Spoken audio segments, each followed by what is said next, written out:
Salam, hər vaxtınız xeyir. Dəyərli 9-cu sinif şagirdləri, bir daha xoş gördük. Biraz öncə qrammatika suallarını izah edib kanalımızda yerləşdirmişik. Oradan izahlara baxa bilərsiniz. Və mətn də bundan ibarətdir. Ekranı saxlayıb oxuya bilərsiniz. Oxumamısınızsa suallara dərhal keçək. Və deyir ki, 37-ci sualda birinci mətnin sualıdır bu. Hansı hikmətli kəlamlarla mətndəki əsas fikri qüvvətləndirmək olar? Pisə sahib olmaqdansa yaxşını görmək. Burada pisdən, yaxşıdan danışmadığına görə bunu atacağıq. Çalışmaq həyat, düşünmək isə işıqdır. Burada düşünməyin yaxşı bir şey olduğunu heç görmürük biz.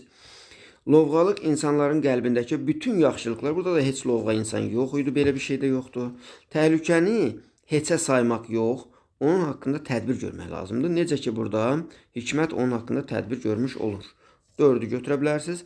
Cəsarət heç qorxmamaq deyil, qorxuya baxmayaraq özünü təhlükəyə atmaqdır. Bəli, cəsarət budur. Çünki qorxuya baxmayaraq hikmət özünü təhlükəyə atır. Və cavab olacaq C variantı. Növbəti sualımıza baxırıq, 38-ci suala. Və bir də yazın görək necə yazmısınız. Ümumilikdə sonda, yekunda yoxlayandan sonra yazın görək şərh bölümündə neçə düzünüz var.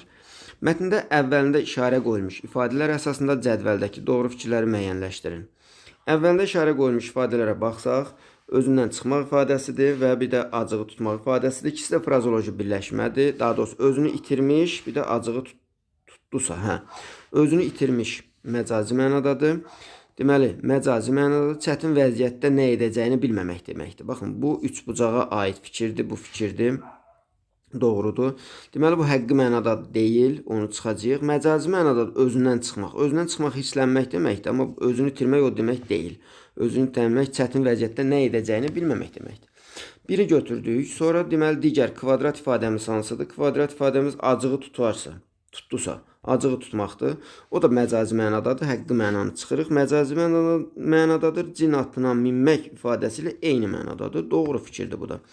Və doğruları dediyinə görə 1 ilə 5-i götürəcəyik. 1-5 cavab da Y variantı. Bu arada bu bizim şagirdimizin testidir, Aylinin. Həm də qrammatikasının hamısı düz idi. Bundan qabaq izah eləmişəm. Və mətnlərinə baxaq görək sizlə birlikdə nə düzdür, nə səhvdir. Mətnə aid plan bəndi hesab edilə bilməz. Ananın yalvarışları mətndə var idi. Çünki ana övladı düşmüşdü quyuya. Ona görə də yalvarırdı. Balaca qızın çarəsizliyi də var idi. Təbii ki, çarəsiz şəkildə quyudaydı. Ağır yaralanan Lalə. Yəni, ağır yaralanmamışdı. Bu yanlışdır. Ona görə bu